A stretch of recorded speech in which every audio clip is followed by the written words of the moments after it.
Zero Hedge Debate. I'm Adam Taggart, founder and host of Thoughtful Money, and I'll be the moderator for today's discussion.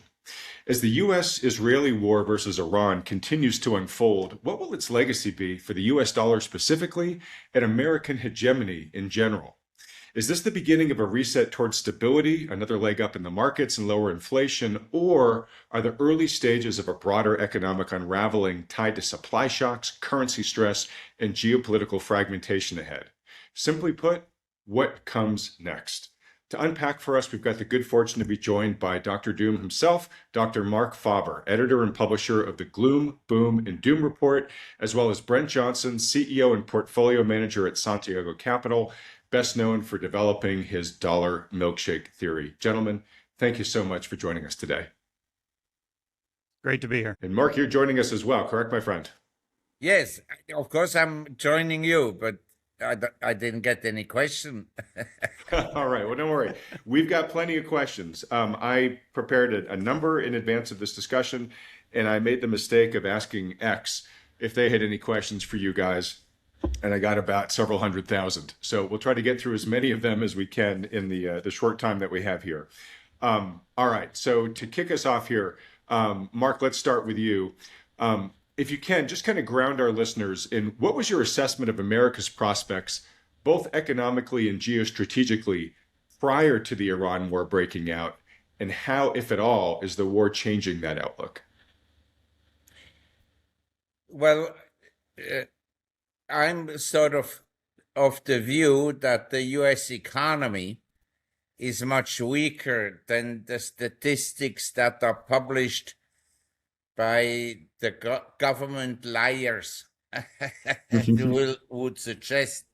In other words, the government paints a rosy picture of everything, but the reality is simply the following. If you increase the quantity of debts in a society, in other words, the borrowings go up, you can generate some sort of prosperity. I mean, you send everybody in America, there's 340 million people, you send each person a $10,000 check. I guarantee you that retail sales will go up. But then the borrowings will one day come due, and the problem occurs right away in the sense that if you do that, the bond buyers will demand a higher interest rate. In other words, the bond market will be sensitive to that economic travesty of sending a check to each citizen of 10,000 US dollar, and it will go down. And in my view, the Western societies, and not just the US, but all the Western societies have lived beyond their means. In other words, the interest payments on their debts are becoming burdensome.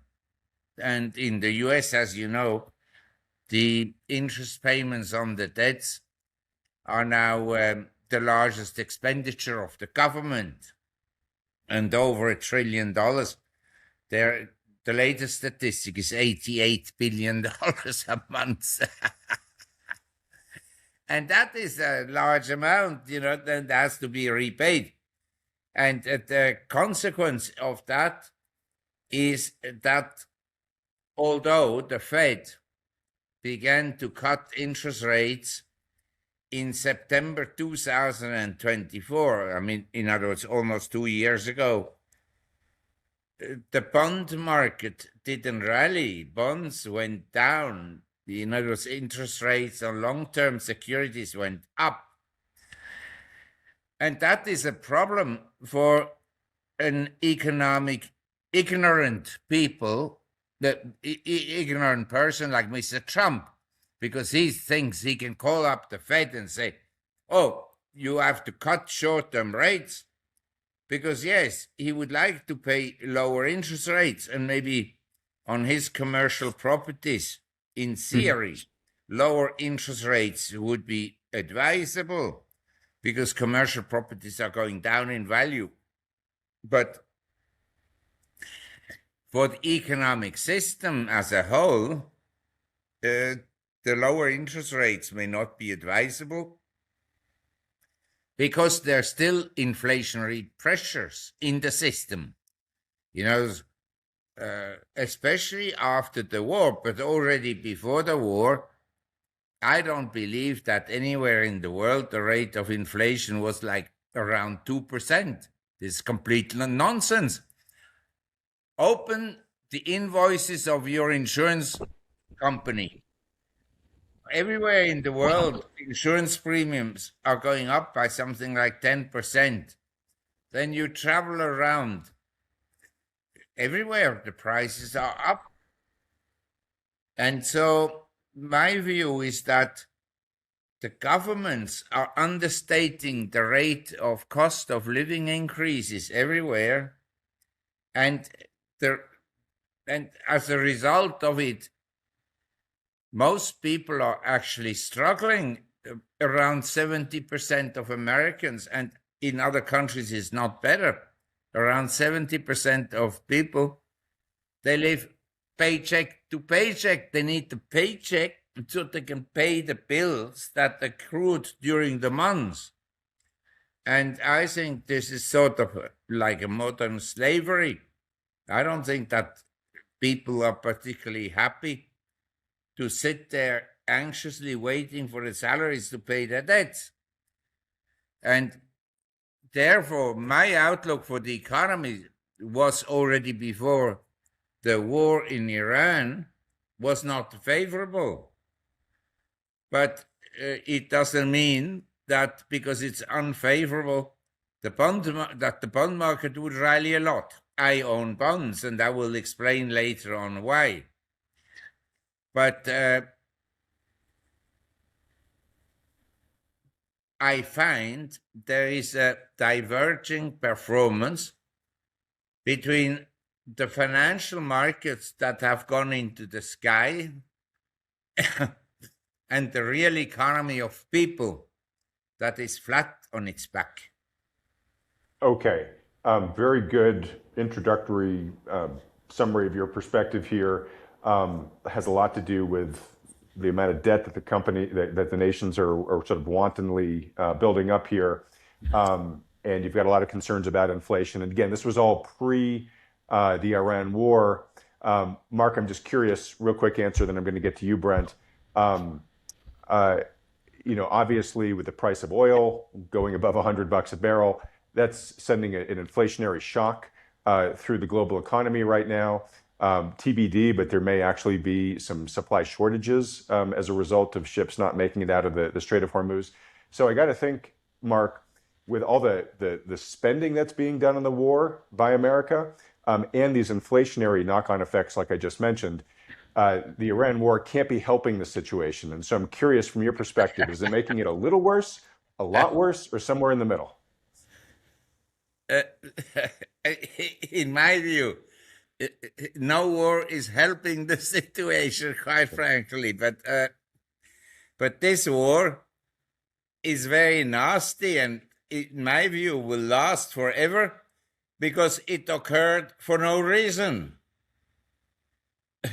Quite frankly, I don't see why anyone would attack Iran. Of course, they have not the nicest intentions, but the others have no nice intentions towards the regime in Iran either. It's sort of a situation where diplomacy failed massively. And the arrogance of the Western world is incredible, because the Western world, they gave up colonialism. That is true. After the Second World War, the colonies essentially became free. But it was followed by a neo-colonial age where Western countries, and noticeably the US, feels that they sort of should arrange the world according to their own beliefs and their own views. And as you know, in the US, the views are very diversified, so it's very difficult to say this is really our policy. And what has happened at the same time that the US still believes to be the world's hegemony in terms of power and science and everything. What happened in the last 30, 40 years is the rise of emerging economies, notably China, which in many sectors has become the dominant country. The US is no longer leading in every sector. And now we have the rise of India. And the issue is this. We in the Western world, not only in the US, we are drowning in debts.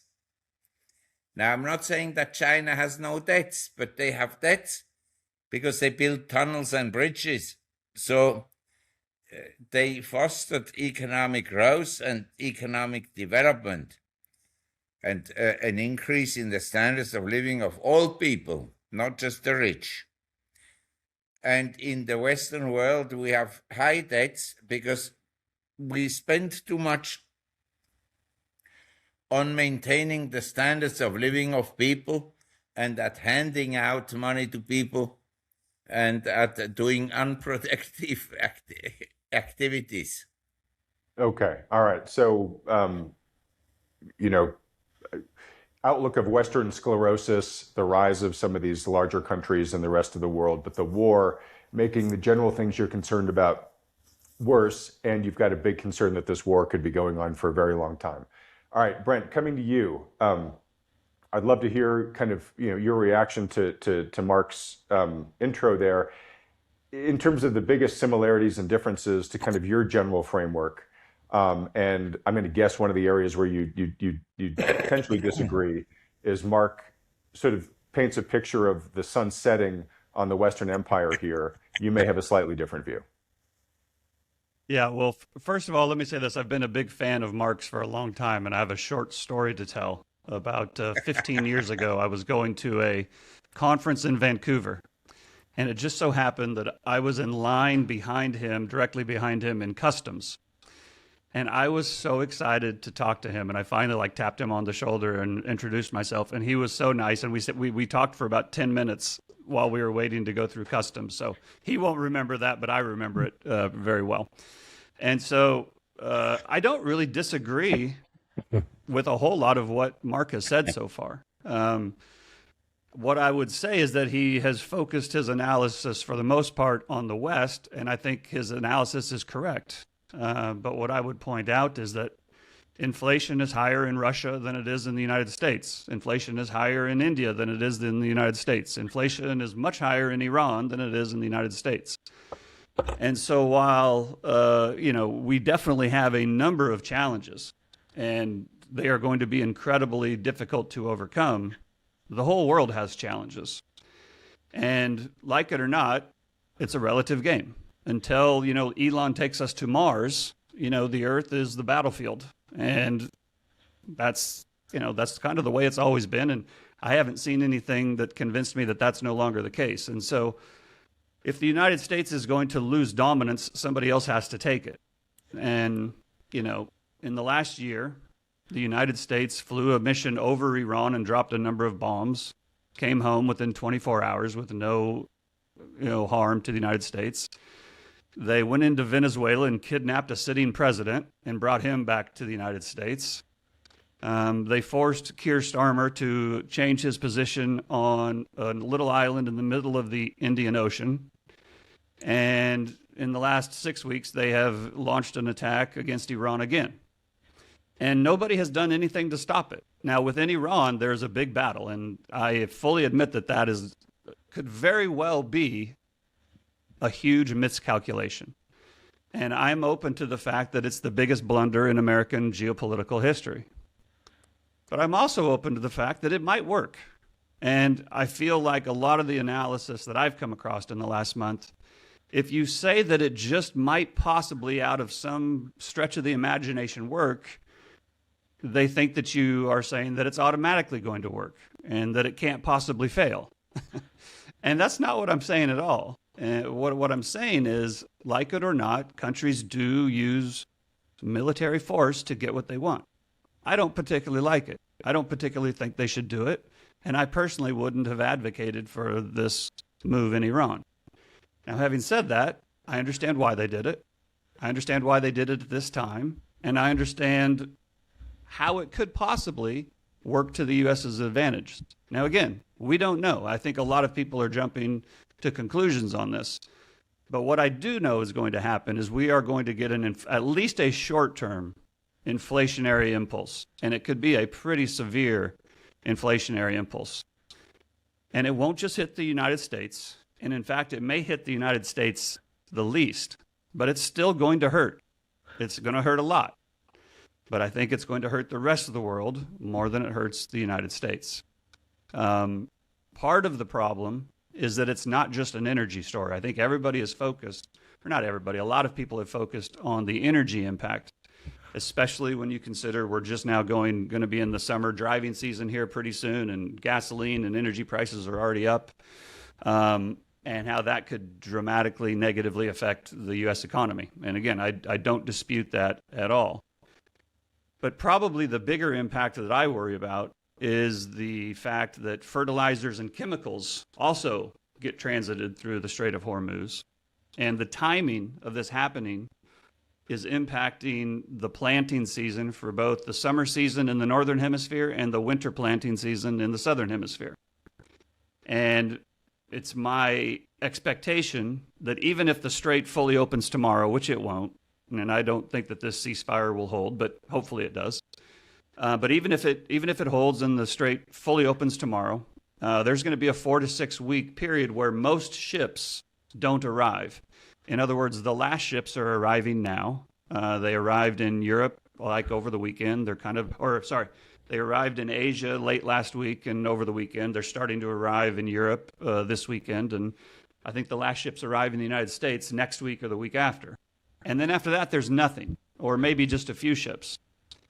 And that is going to have, I think, a material impact on food prices 6 to 9 months down the road. And once you get food price rises and food shocks, then you get social shocks. And then you get people, out in the streets chanting death to everyone, not just death to America. So I think Mark and I, that's a long way of saying I think Mark and I see things very similarly, but perhaps I take a little bit bigger view. Okay.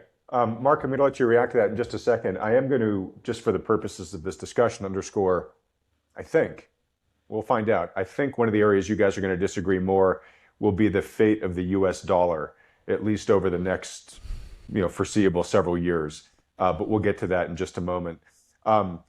So Brent, real quick, I presume not only do you expect to see higher prices in some key commodities, as you just mentioned, but that if the straits remain compromised for even longer, then you think we may start to actually see some physical shortages as well. Is that correct? Yeah, I do think that is correct. All right, Mark. I'll give you a chance to react to anything that Brent just said there about inflation and potential shortages.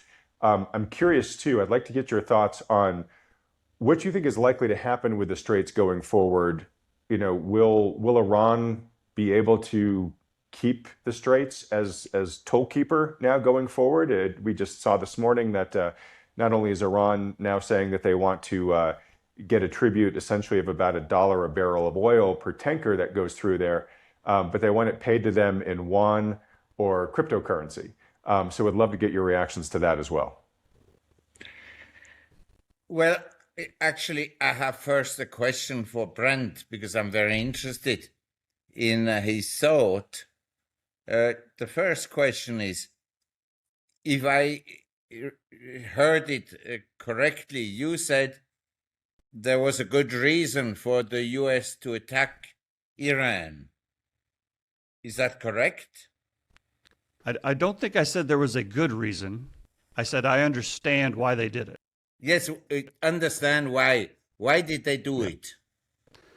Because I think Iran, or actually, yeah, okay, I'll just use the word I think because it's never good to talk in absolutes, but Iran is a piece of the chessboard that is extremely important.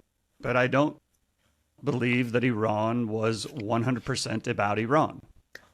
It's more about the great power competition with China. And anybody who thinks that the great power competition with China is not a real thing, I would encourage you to check that premise a little bit. It is a real thing.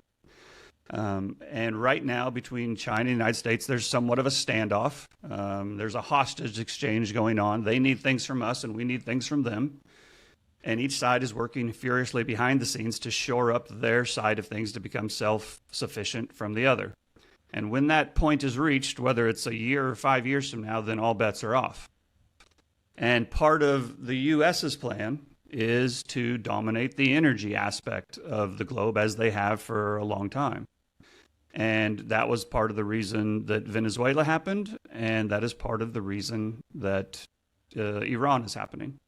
Now, I know there's some people out there saying, well, great job, because now Iran is China's ally, and they're going to supply them not only with oil, but they're going to sell it to them in yuan. And what I would say is this game is not over yet. It's still ongoing. And even if it doesn't work out perfectly, and the strait becomes a mess for a very long time, because I tend to agree with you, this could go on for a very, very long time, a very long time. And any disruption in the strait, while it hurts everyone, it hurts the United States less than everyone else. And while the energy coming through the strait and the chemicals coming through the strait and the fertilizers coming through the strait are disrupted, guess what part of the world has those things? It's North America. And so it does. Now, listen, just to be clear, I'm not saying that this will work perfectly. I'm not saying they can pull it off. And I fully admit it could blow up in their face. But that doesn't mean that's not why it's not happening. And so I think that's how I would characterize it. Yes, I understand that this might be an objective. But to this, I will respond the following. First of all, it's difficult to say who is hurt the most in a conflict, because I could argue the per capita consumption of oil is very high in the US, and it is extremely low in India, and it is low in China. You understand? So Asian countries could live with shortages of energy probably better than Western countries. But I would need to have a precise analysis on the subject. But secondly, and this I strongly believe,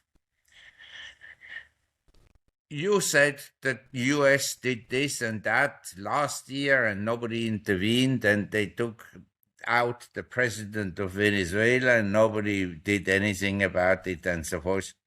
That is all correct. But I can guarantee you the Chinese and the Indians and the Russians and all the Asians, the one thing they will never allow is America to control the entire oil supplies to the Far East. That is not going to happen.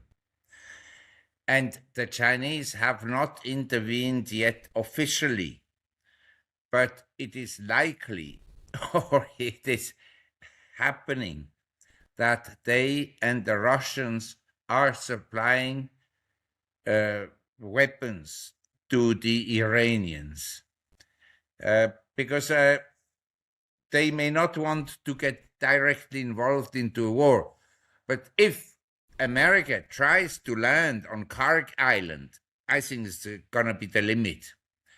And if the American troops land on Iranian territory, I think a lot of people will be interested to send their troops as well to fight with Iran against the Americans. I think that is a big danger that could lead us in a major, incredible conflict that would last a very long time. So, the original question, do I think that with my relatively cautious outlook of the global economy and certainly the US, does the crisis in the Middle East aggravate the situation meaningfully or little? Then my view would be yes, the potential for a major explosion is there. Can I respond here? Absolutely. Okay.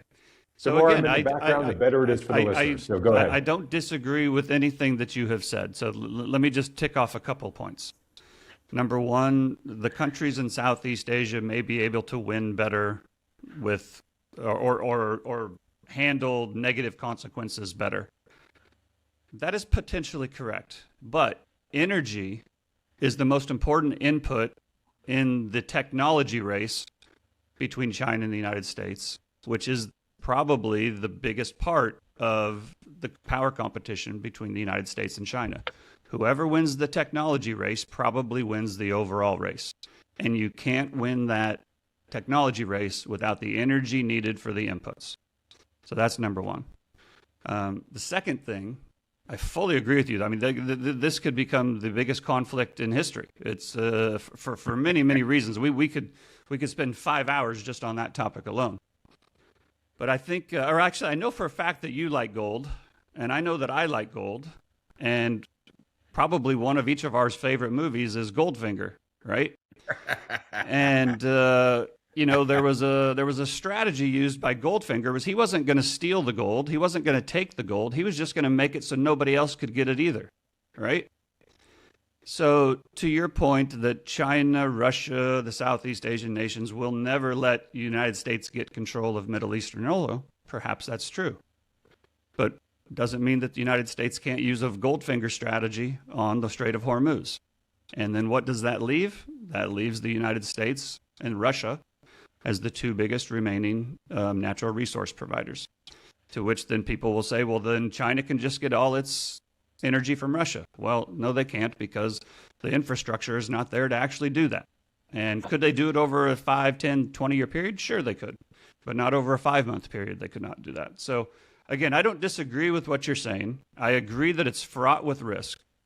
But the one point I would make, and this is a point that I think is very important, because I've had many conversations with people, both online and in person, about this over the last couple of weeks. I had a great dinner in New York City, actually 2 dinners in New York City last week, where this was the topic of discussion. And the point that I made to them was that if you think that you and I are sitting here and we understand that Iran has mountains and it's going to be difficult for the U.S. to make any kind of invasion, and if you and I understand that drones can fly out and, effectively shut down the Strait of Hormuz, if you and I understand that, I absolutely guarantee you, despite your belief to the contrary, that the United States knows that as well. And the Pentagon knows that as well. And nobody at the Pentagon, I can tell you this, nobody at the Pentagon thought that they were going to fly in and fix this in 48 hours. Anybody who thinks that is being more arrogant than the people, than they think that the United States is for arrogance for going in and doing it. Nobody thought this was going to be a 48-hour operation. Everybody knows that this is extremely risky. War never survives the first contact, or the battle plan never ever survives first contact. That's literally, military education 101. So the idea that the United States wasn't prepared for this or had no idea that any of these things can happen, it's just fundamentally incorrect. Now, that does not mean that this is a fantastic plan. It doesn't mean it will work, and it doesn't mean extremely bad side effects won't happen. And I think we're probably seeing some of those bad side effects already baked in. But anyway, that's kind of my retort to that. Brent, let me just ask a point of clarification. So you mentioned the Goldfinger strategy, right? It's not that we want to take it, it's we want nobody to have access to it. In your mind, what does a Goldfinger strategy look like in Iran? Is it just somehow keeping the straits closed, or is it like blowing up Karg Island? I mean, this kind of gets to the other thing. People on Twitter are upset that the military is not sharing their exact plan, how they're going to solve this situation. Of course, the military is not going to share their exact strategy and exact plan. The short answer is I don't know, but I know there's several different ways that they can do it. And this is the other thing I'll say. And it's kind of the same point that Marc was making. His point was China, Russia, and Saudi Arabia, or the Southeast Asia, will not tolerate the United States controlling oil from the Middle East. Okay, that's a very fair statement, and I agree with him. The corollary to that is the United States will not tolerate all of the oil from the Middle East flowing to Southeast Asia and China. And I think that they have a number of tools and a number of things that they can do to disrupt that if it came to that. Now, the other thing is, I don't think they want it to come to this. The United States does not want World War III. They might get it, but that's not what they want. And I don't think they want to crush China, because crushing China doesn't help anybody. There is a, mutually assured destruction thing here, right? What the United States is trying to accomplish is actually harder than crushing China. What they're trying to do is keep China running, keep them growing, keep them efficient and part of the global, economy, without letting them surpass the United States. And that is incredibly hard to do. So anyway, that's my take on it. All right, Marc, do you have any additional digging into that with Brent, or I have another sort of related but larger question for you. So the only comment I have, and I understand Brent's views and arguments very well. The only counter argument I have is I believe the mission started out in complete ignorance by Mr. Trump. He woke up one day and said, let's do it. Whatever the reasons may have been, some people say it had to do with the Epstein files, which I think is quite likely. But now that the US is in this actually difficult situation for the US, and Israel is also in a difficult situation, because they're dealing with people who are actually prepared to endure or have their population endure extreme hardship to stay in power. The Iranian regime, the mullahs, they cannot admit defeat. You understand? It's a survival question for them. 100% agree with you. And the survival question for them has hardened their resolve, and the population of Iran is now more supportive of the regime than it's probably been in a long time. Not 100%, but to a large extent. And in my view, I mean, as of today, I'm telling you, this is a widespread view. The American prestige has lost out a lot. And the sympathy for Israel has also diminished a lot until now. The Chinese haven't done anything. The Indians haven't done anything. They are actually, up to today, a relative winner, as well as the Iranians. But we don't know how it will go on. I understand the argument, but I think this argument that it's actually beneficial for the US for the reasons Brent outlined in terms of relative attraction of the US in the field of energy and so forth, and to contain China. I understand that, but I don't think that the US thought that in the first place. That the strategists thought, and now they're using it as an excuse for having done it, but they went in without that knowledge. Okay, and you know what, we don't know for sure. We'll hopefully know over the scope of time as historians cover this. And Marc, I know you're a big fan of history. But Mark, you took your answer right where I wanted to go, which was, what is the war doing to American prestige? You seem to think that it's really damaging American prestige. So how do you expect that to manifest? Would that be an acceleration of countries trying to de-dollarize, of countries trying to reduce trade with the U.S.? What do you see as the knock-on effects of that diminishment of prestige?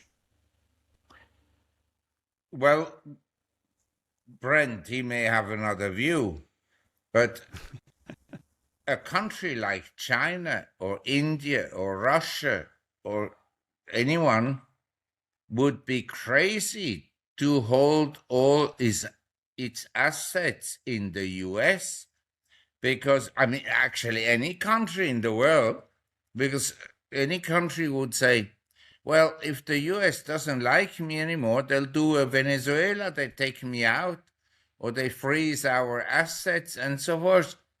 So it's an incentive for countries to diversify their assets. And it doesn't mean that the dollar will go down. That I'm not saying. But it means that other assets may have more upside potential, and that countries will continue to diversify, and as a percent of total global reserves, that the importance of the US dollar will diminish.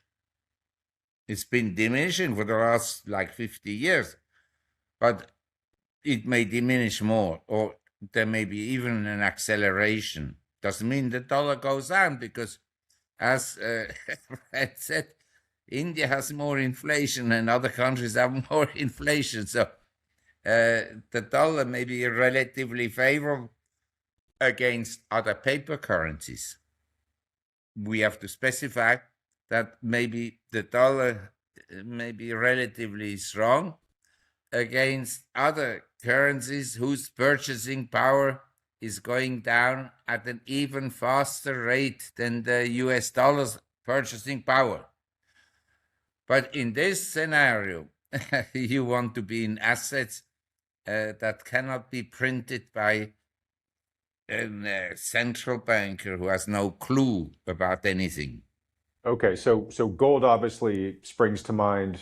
Is that in your basket, and what other assets would you put in there as well that you think would appreciate on an accelerating basis versus the dollar?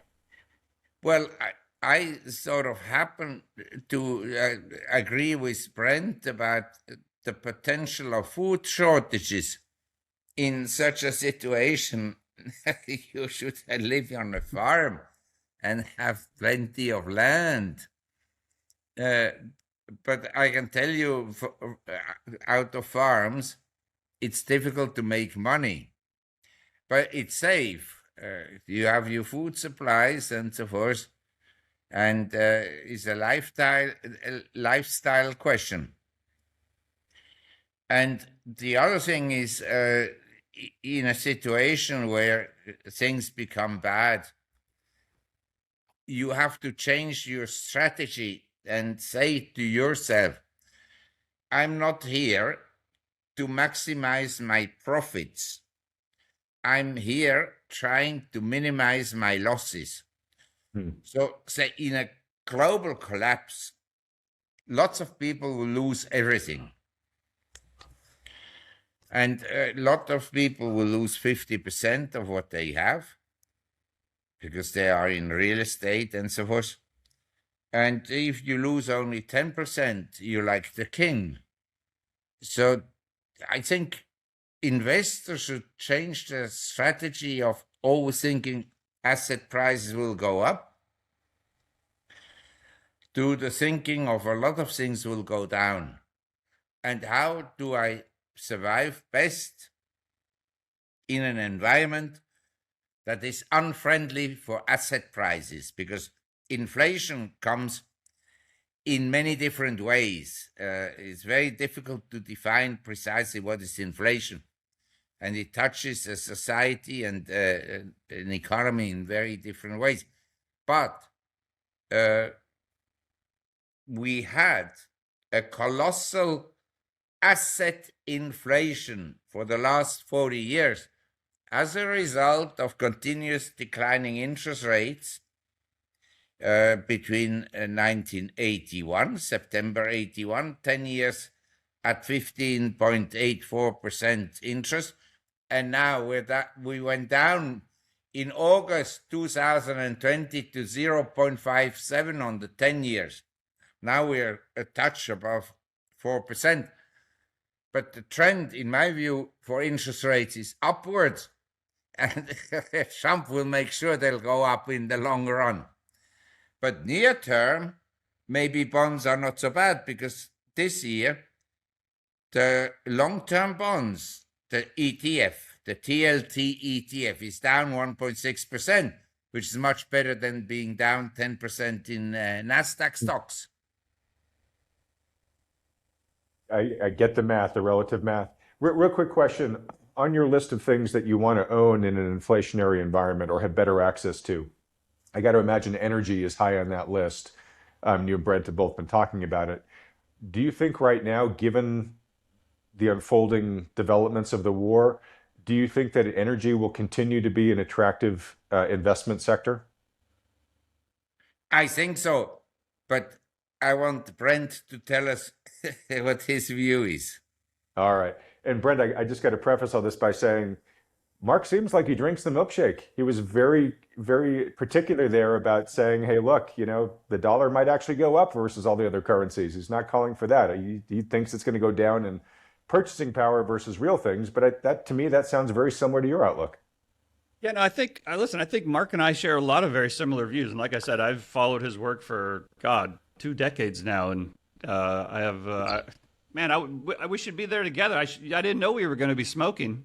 I would have brought my cigarette. Well, you're free. I can send them over. I press them against the screen. Yeah. So I think, listen, I think Mark and I see a lot of similarities. I think, and I don't really know where we disagree that much, other than I think there's a higher degree of likelihood that through this crisis, through this chaos, through this coming fourth turning, however we want to define this environment that we're in, I think that the United States and North America is better positioned to come out on top than many people. And my guess is I think they're better positioned than Mark thinks. But I don't want to put words in his mouth. Yes, let me ask that this. is correct. I agree with you. I have a very negative view for the Western world following this conflict, and specifically for the US, a very negative view, extremely negative. That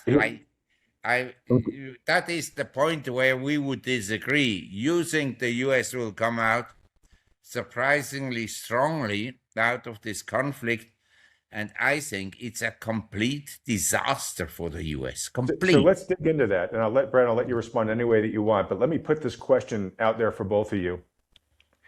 Do you expect the world from here to increasingly de-dollarize or increasingly dollarize? Brent, why don't we start with you? So I think they will continue to try to de-dollarize, and I think they will be very unsuccessful in doing so. And then I'd put a caveat on that. I believe the governments and the bureaucrats and the politicians will try very hard to de-dollarize. But I think their citizens will try very hard to dollarize to get out of their local currencies. So it kind of depends on who you're talking about doing the de-dollarization and the dollarization. All right, and how much percent of your position, Brent, has to deal with stable coins versus other dynamics? Oh, a big part of it. I mean, you and I have talked about this, and I'm the first to hold up my hand and say I missed it when it first came out, and that was a mistake on my part. But I think stable coins are going to revolutionize global monetary matters, and I think I've said this to you before. I think that U.S. dollar stable coins in the U.S. Kind of officially sanctioning them or blessing them, sanctioning them in the positive sense, I think has the potential to be as transformative to the global monetary system as when the United States left the gold standard. And this doesn't mean it's going to happen tomorrow, but I think in the fullness of time, it will be seen as an incredible innovation. One thing I would say with regard to a point that Marc made, where again, I don't disagree with him, but there's always two sides to every, every point. And that is, would the rest of the world be crazy to put their assets in the United States? Yeah, they would be. But you'd also be crazy to put them anywhere else. And, the idea that the United States is the first country in history to confiscate assets is kind of funny, to be honest. I mean, China has a history of confiscating assets. Russia has a history of confiscating assets. Germany has a history of confiscating assets. Only a couple of years ago, the Canadian government locked down the monetary accounts of some of its own citizens. So this idea that the United States is the first one to do this is just provably incorrect. And the other thing is, the big part of my thesis and my whole framework is the euro-dollar market. The euro-dollar market literally started because the Soviets didn't want to put their money into a U.S. bank for fear of confiscation. So they put their dollar holdings into European banks, which then over time went exponential and built this U.S. dollar prison that the whole world is now, stuck inside. So, yeah, it's risky putting your money with the United States, but it's risky putting your money with any government. And, if people haven't picked up on this yet, I would say literally, governments are not your friends. Right? You can view them that way if you want to, but they sit on the other side of the table from you. And so, but you do have to put your capital somewhere. Global asset allocators have to put their capital somewhere. And on a relative basis, I think more will be allocated to the United States than elsewhere. And if I'm wrong, I can live with that. So that's kind of my view on that. Marc, your reaction? Well, I understand that capital has to be put somewhere. But I think that capital flows where we have to distinguish. We have sovereign capital, government capital, and we have private capital. Private capital flows where the profit opportunities are the best.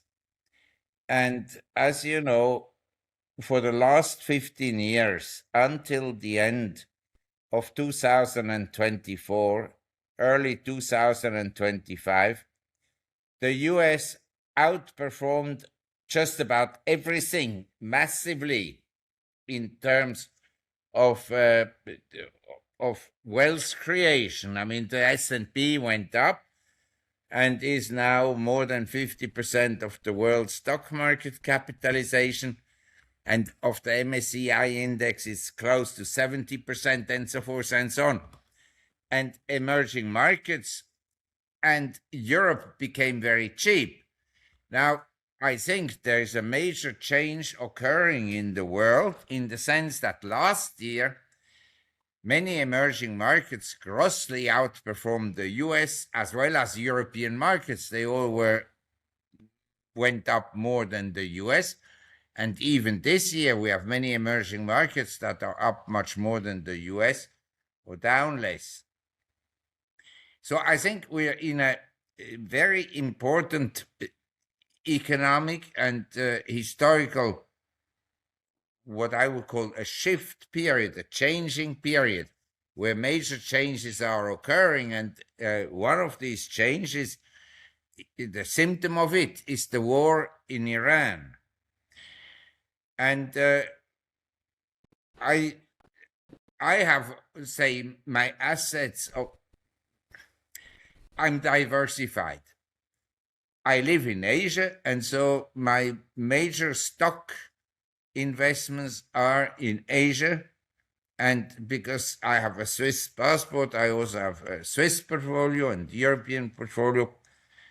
But basically, my bond holdings and cash is mostly in US dollars. And for me, it would be horrible if there was a complete collapse of US dollars. This eventuality, this possibility, I hedge by being a large holder of precious metals. And, the argument of Brent that governments are not necessarily your friend, that I agree 100%. They're actually the greatest enemy of people are governments, especially in democracies. But at the same time, the expropriation issue is something that a citizen has to consider very carefully, because, as Brent said, say after the Second World War, when China became communist and the whole Eastern Front and the Soviet Union became communist, they took everything away. I know people, they were immensely rich in China, and they came out of China in 1949 penniless, not a penny. Some had been smart because they had already experienced the hardship of fleeing a country before. Say the Iraqi Jews, they had a very large community in Shanghai. They had already shifted a lot of their money outside the country because they could read the writing on the wall. But most Chinese, they lost everything. But then they built up new fortunes in Hong Kong. I mean, in a way, in a economically really astounding way. First in textiles, in toys, then in shipping, and then in real estate, and now global. I mean, this is an amazing success story. But I want to say about the allocation of assets, I think that people in general, investors in general, are grossly underweight emerging economies, particularly in Latin America and Asia, and they're underweight oil. And of course, if you look at people around the world, they own some gold and some precious metals, but a tiny quantity, with the exceptions of the true gold bugs like Eric Sprott and Tom Kaplan and so forth. But in general, people don't own enough precious metals compared to the worthless, to the paper currencies. All of them will become worthless, all of them. That I agree with Brent.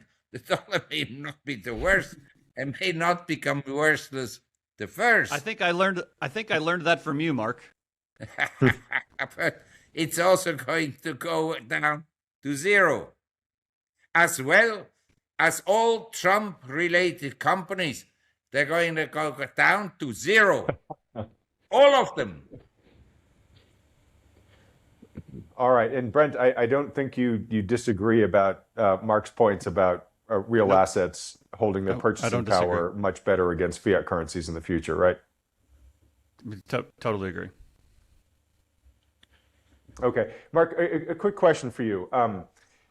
I totally understand your argument about emerging markets being underowned and them potentially having a relative outperformance versus the U.S. market in this next cycle. In the short term, though, do you worry that this inflationary shock that is propagating across the global economy right now because of what's going on in Iran and the high oil prices, do you fear that in the short term might hurt the rest of the world more than it will hurt a country like America? That I really don't know. I mean, I see when I go out here that business has tumbled. I mean, it's like a ghost town. But I think it has a lot to do with people being afraid. The psychology of the consumer has been hit very hard, in my view. But at the same time, you see, Thailand is a country that has a relatively low population compared to the size of the country in terms of land mass. And so we have never food shortages. We always have enough food. And society is such that it is a helpful society. Anyone who travels around the world and comes to Thailand says the Thai people are nice people, which they are in many ways. They commit small crimes, but not that they would come into my office and knock me off is unlikely. Now, the US is building a huge consulate for 250 million US dollars. Nobody knows for what, but they will house a lot of CIA agents and so forth. And then I have to be a bit more careful. But I bought already some crocodiles that are roaming around my ground. I just have to be careful that they don't bite the tires of my motorcycles. But in general, the country is very safe. That everybody agrees with, as well as Hong Kong and Singapore. You can walk around Hong Kong as the richest man and nobody will bother you. Same in Singapore. And I want to assure you, over time, people, especially people that have families, they will be concerned about having or living in a city that is safe. They don't want to live in Chicago and in Baltimore and so forth. Yeah, we've already seen that in America. I mean, the safety and security was a big part of the last election, probably will be the coming one. Brent, to your earlier point, Mark is like straight out of a James Bond movie, isn't he? He's got crocodiles and alligators and motorcycles. It's pretty awesome.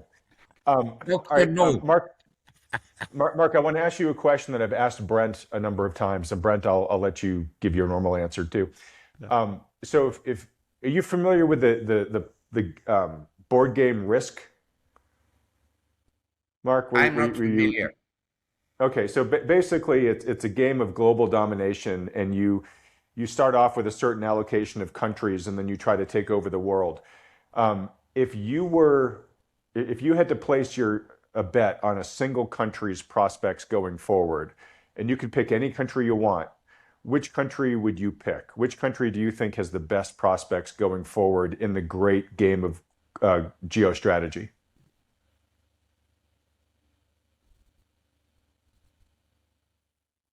Is the question for Brent or for me? No, I'm sorry. The question's for you. I think I know Brent's answer, so I want to start with you. Well, I mean, historically, it's interesting that some countries dominated a fair chunk of the world, like Genghis Khan and his successors, the Mongols. And they were, population-wise, they must have been very tiny. And yet they controlled vast territories.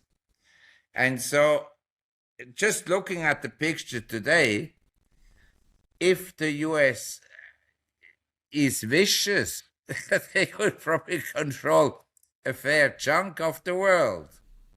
That is possible. The only issue with the US is to what extent the people of the US would be fighting for the US. You understand? Mm-hmm. The US has many different people, whereas the Mongols were Mongols. And it was one tribe that believed in themselves and their leader, and they went and rode through the lands and conquered essentially whatever they encountered. But you don't need to dominate the world by being the largest country. Britain wasn't the largest country. It had a small population, much smaller than France. But it's interesting in the context of the Middle East that the decline of the British Empire was sealed essentially when they had to give up the Suez Canal. That was really the end of the British Empire. And I agree with Brent that it's a controversial call, but there is a chance that the US could be successful and kind of have the power to open the tap of oil that flows to Asia or close it. Maybe they could be successful. I don't think they will be. I think it will be a total disaster. But the possibility is like when Germany went into Russia during the Second World War. They marched in June 1939, or no, I think 41.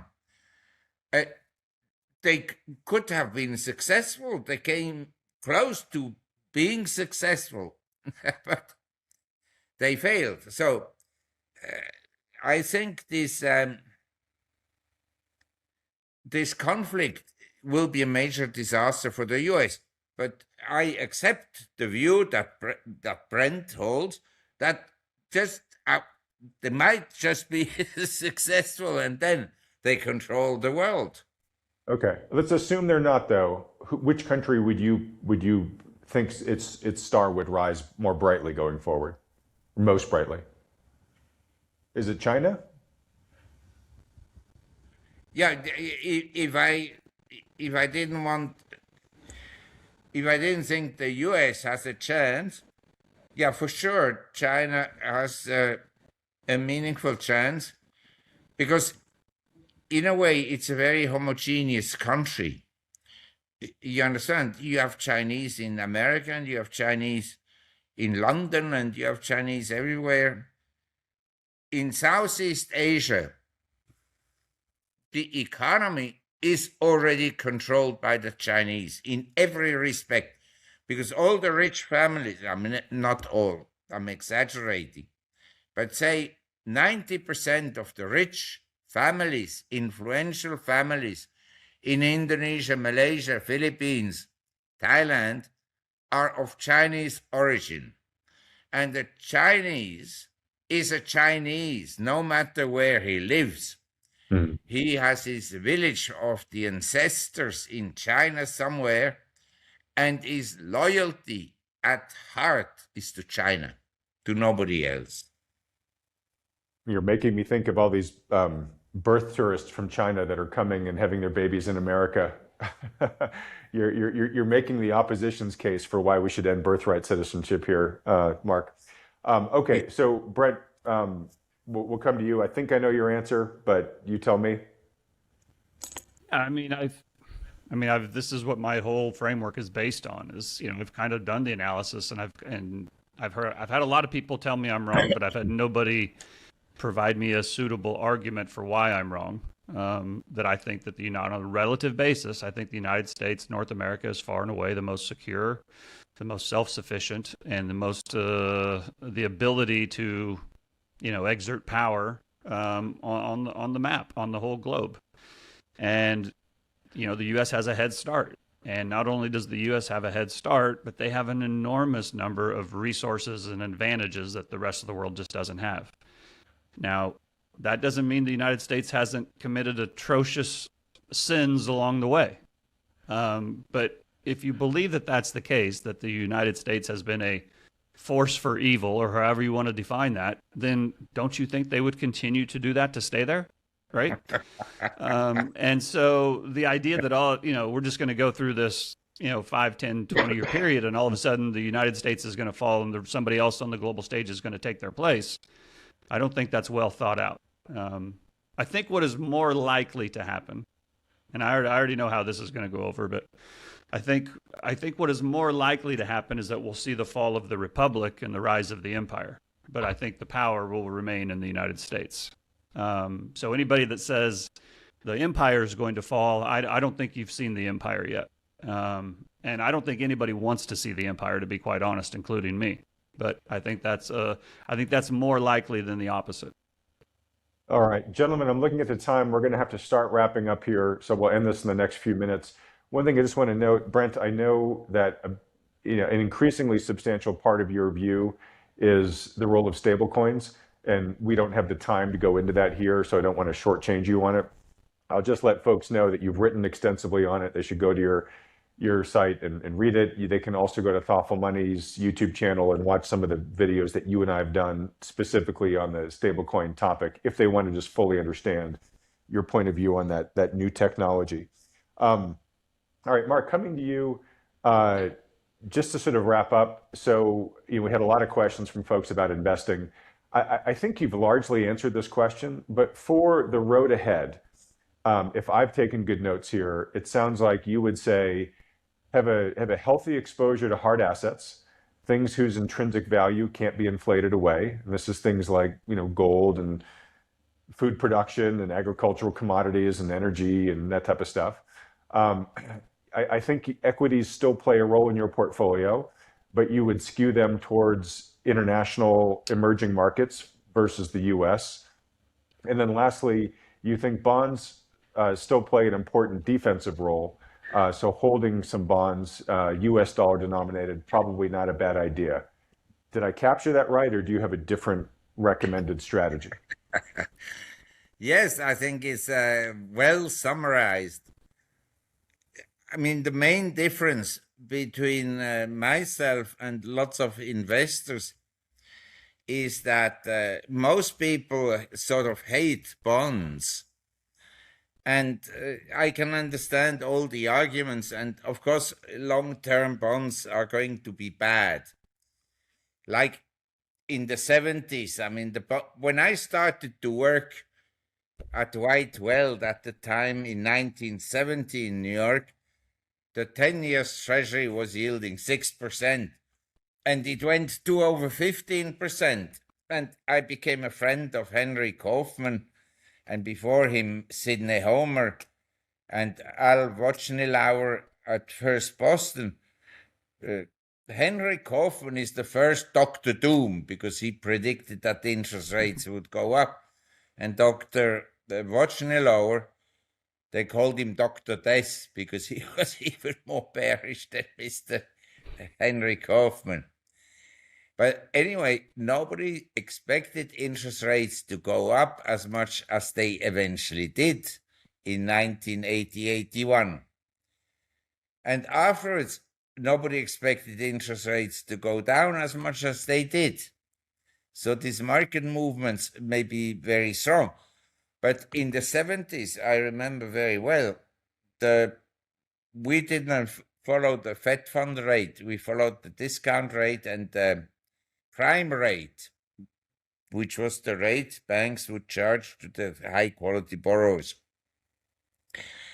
And the prime rate went up and down a lot in different cycles. 1973, interest rates went up. Then 74 to 76, they tended to go down, and then they went up again, and so forth.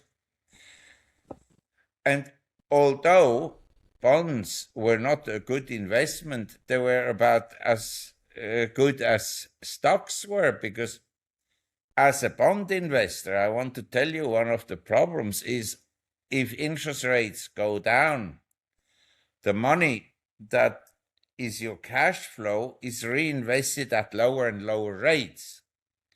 So it's very important to structure the duration of the bond portfolio properly. Mm-hmm. And I have sort of a worry. I mean, I've read papers by Kevin Walsh, the next Fed chairman, as far as is likely to happen. He is a very brilliant intellectual. He's very well informed about economic matters. And I think he would make a very good Fed chair. But the conditions under which he becomes Fed chair are quite horrible. Mm-hmm. And he will have to print money. And my concern at the present time for me I can get on deposits now around, say, 4.5%. But my concern is that in a year's time, I may only get 2% cash flow on my deposit. Right. So what are you doing with that money right now? Yeah, but that's the point. I'm buying 10 years treasuries to some, yeah, I mean, I'm diversified always. And I don't feel comfortable with anything. But this is my nature, that I'm worried about everything. I drive, and in Thailand, the traffic is the most dangerous thing you can engage in as a pedestrian or as a car. You need to have eyes at the back, and they come from everywhere. And so this is the thing. I mean, the other day, suddenly the price of oil is down 15% in one day.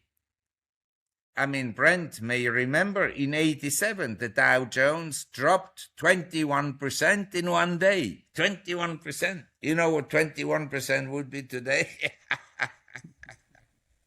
Be a huge number. So I think people must be prepared to endure a lot of volatility. And I believe maybe the best is to take down your debts, to reduce your debts, and be well equipped to survive an asset deflationary period. As I took in my notes here, you said earlier the goal in this type of environment is not to try to maximize your gains, it's to try to minimize your losses. Yes, I think that is my view.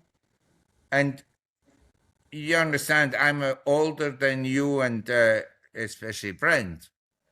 And so I'm not physically capable to be a waiter or a worker in agriculture. And therefore, I have to be a little bit more prudent with handling my assets, because I depend on them. And I still have a job. I write my newsletter, but the assets concern me now. Not that I have sleepless nights, but I think that it's easier to wake up when your asset values goes up than wake up when your asset value goes down day by day. I don't know how I would handle this, a decline of my asset value by 50%. Maybe I would become crazy, or you may say even more crazy. But Well, Mark, don't worry. Your points are very germane. I think the data shows that the folks watching these videos are 50 and over, 45 and over. They're approaching retirement age, or they're in retirement themselves, so they can't afford to recover from a 50% drop. All right, Brent, coming to you, how does your allocation, your recommended allocation for this type of market environment differ, if at all, from what Mark just laid out? I think overall the allocation is probably not that much different, but where it's allocated is probably different. Again, I agree with his assessment that there's a time to make money and a time not to lose it. And I think between now and the election, I think it's probably a time not to lose it. After that could be a completely different story. My guess is that he's allocated to foreign equities, I would say allocate those to U.S. equities. Whereas he has an allocation to 10-year bonds. I'm happy to keep it, at 2 years or less, or even T-bills, and earn 3% rather than an additional 1% by taking that duration risk. And kind of alluded to this earlier. One of the areas that we're starting to allocate to is food and agriculture, because we think we're going to see a rise in those prices. Maybe not over the next 6 weeks, but over the next 6 to 9 months. Mm-hmm. And related to that, what I would say is if we get some kind of a peaceful resolution to this issue, and as a result, energy falls and food prices fall, and anything that has this supply shock bump to it in the short term, I would use that as an opportunity to buy the dip, because I think the real impact is going to be 6 to 9 months from now, not 6 to 9 weeks from now. Okay. And Brent, when you say you're playing agricultural commodities, is that through like a generalized ETFs? Are you buying specific producers? Are you buying futures on the commodities themselves? How are you playing it? Kind of all of the three. All of the three. Okay. All right, gentlemen. Well, look, this has been a fantastic discussion. I very much enjoyed it. I hope the audience has too. I just have some very quick wrap-up questions. Marc, it is not lost on the audience that you like to light up a cigarette during these discussions. And folks are very curious, what brand of cigarettes do you smoke? I have Marlboro Lights, but I think they're fakes. They are because I buy them contraband without tax. So I think they're fake cigarettes, but and someone smoked one and said it's horrible. I said to him, I sort of like it, and I don't know. But I also quite like Camel, aside from Marlboro. I don't smoke strong cigarettes like Marlboro Red, but the lights, the Marlboro Lights. And I drink beer, and the beer I drink is usually Beer Chang. Is a Thai beer. The company is listed in Singapore. Is called Thai Beverage.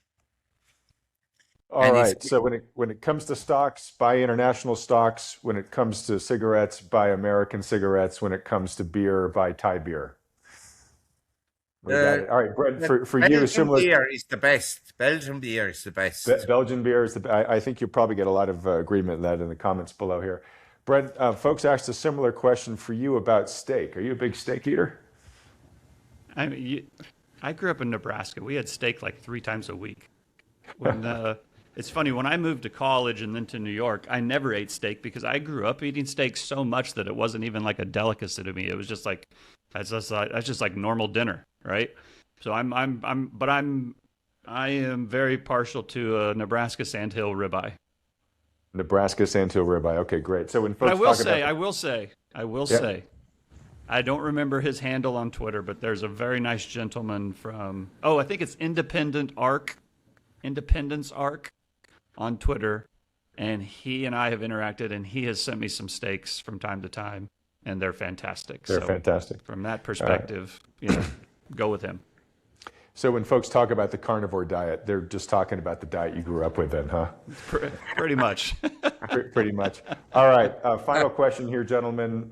Marc, for people who have really enjoyed your perspective in this discussion and would like to follow you and your work after this video, where should they go? Well, I have interviews occasionally on YouTube, but I have a website. The website is called Gloom, Boom, Doom, all in one word. Gloom, Boom, Doom. And I don't think it's particularly useful, but I have it. Well, I think you're. What can I say? I'm not a great believer in knowledge about the future. I'm not a great believer in forecasting because I've seen so many good forecasts and an equal amount of bad forecasts. All right. Well, I very much appreciate your newsletter. So folks, if you want to get Marc's, go to gloomboomdoom.com. And Brent, for folks that would like to follow you and your work, where should they go? Best place to go is to research.santiagocapital.com. Okay, fantastic. And folks, if you like discussions like this, you can go to my channel, thoughtfulmoney.com, where I interview Brent and Marc and many other similar experts, and you can get those videos there for free. Gentlemen, can't thank you enough. Great discussion, great idea exchange, and I look forward to seeing both of you again online very soon. This was fun. Thank you. Well, thank you very much, Adam, and it's very nice to meet you in person, Brent, because I don't remember. I remember that we met once at an airport, but I didn't remember precisely the circumstances. There you go. But now that I see you, it sort of comes to my mind. Yeah. Okay. Well, hopefully you guys get a chance to meet in person again very soon. Everybody else, thanks so much for watching, and a special thanks to Zero Hedge for producing this debate. Welcome to a new